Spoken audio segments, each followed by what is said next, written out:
You are standing inside the NC State Memorial Belltower, and this is the shrine room. The idea for this memorial was started in 1919 by one of our alums who wrote to the Alumni Association and said we need something to remember the NC State alums who were killed in World War I. And so the Alumni Association designed this tower, and they raised the money to build it, and they started the construction in 1920, and it went up for a little ways, and then what do you think happened? They ran out of money. So for a while, several years, there was this real short bell tower that stood here. And then they raised more money and started this construction again, and it went up some more, and guess what happened again? They ran out of money again, and so for a second time, it sat there not finished. And finally, in 1937, with help from the WPA, anybody know what the WPA was?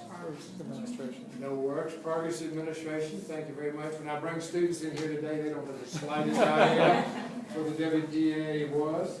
But they understand it when I tell them that that was a federal stimulus program, thank you very much, that was designed to do what? Get us out of the Great Depression. Does that sound familiar with what we're going through today? So anyway, we got the money from them, we finished the construction, and then it took another 10 years after that to raise enough money to put the clocks in, the lights around, and to put in the Caroline system. And so that was finished in 1947. So the one thing that most people don't know is that when all that was done, there were never any bells put into this tower.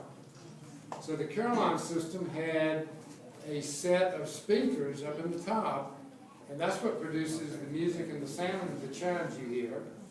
And the equipment that produces those sounds is located in a little room over in the lower level of Holiday Hall. That room is about not even a fourth the size of this room. And this morning at 8:37 and 9:03 and 9:37 and 10:03, I was in that little room, and at precisely that minute, I chimed the NC State bell tower 10 times in memory of all those who lost their lives on that day. So that was for and the tower, when it was finished and they put the names on the plaque, they put them up just like that. And after they had gotten all the names and put those into the marble, they discovered a slight problem. Does anybody know what they discovered? Spelling. Well, you're on the right track, but it was more of a problem than that. He's still alive. There you go. both correct. They discovered that one of the names they put on this plaque had been mistakenly reported as killed in action, and he was still alive. Okay, here we are. Tell everybody you're inside the building.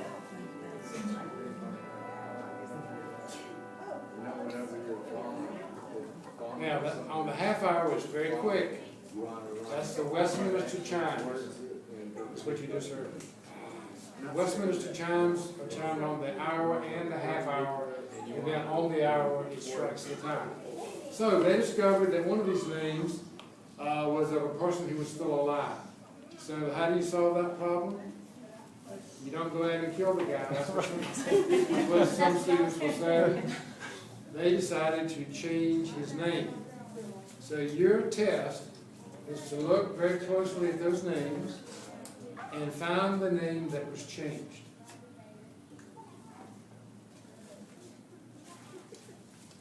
Give you clues on the left-hand side.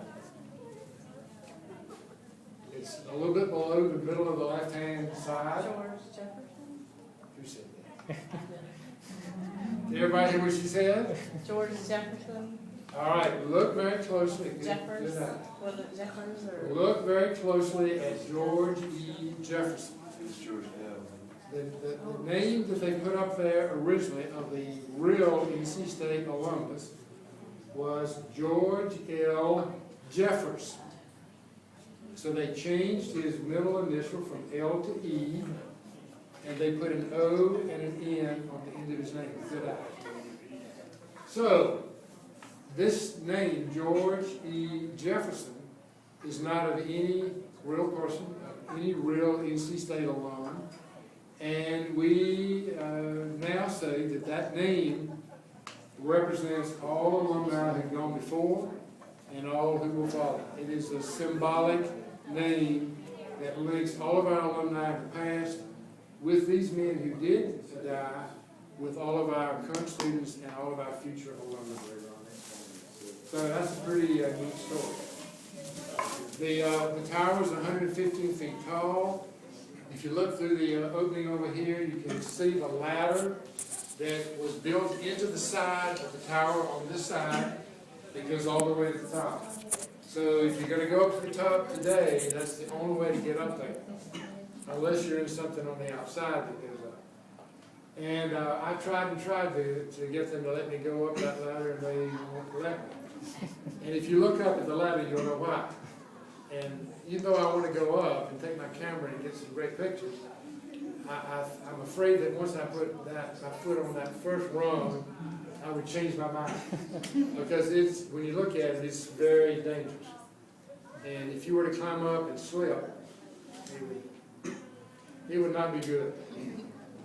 Okay, any questions about the shrine room or about the Memorial Belltower? Is that cross at the bottom? Yes. And, this was, all this was designed in 1920 and in the early 20s.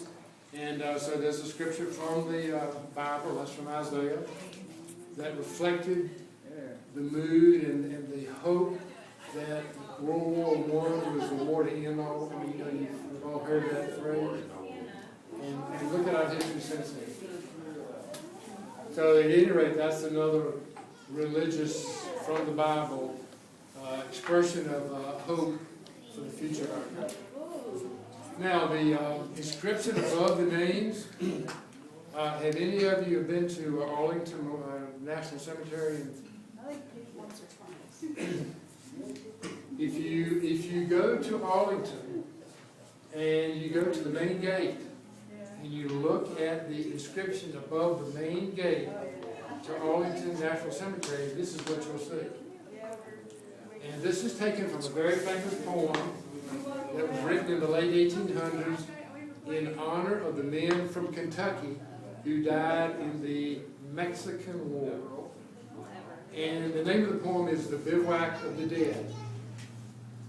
And that inscription is found on many, many graveyards, cemeteries, in which military people are buried. Okay, any other questions? Are we allowed to sign? Sure. Oh yeah, you can take all the pictures you want.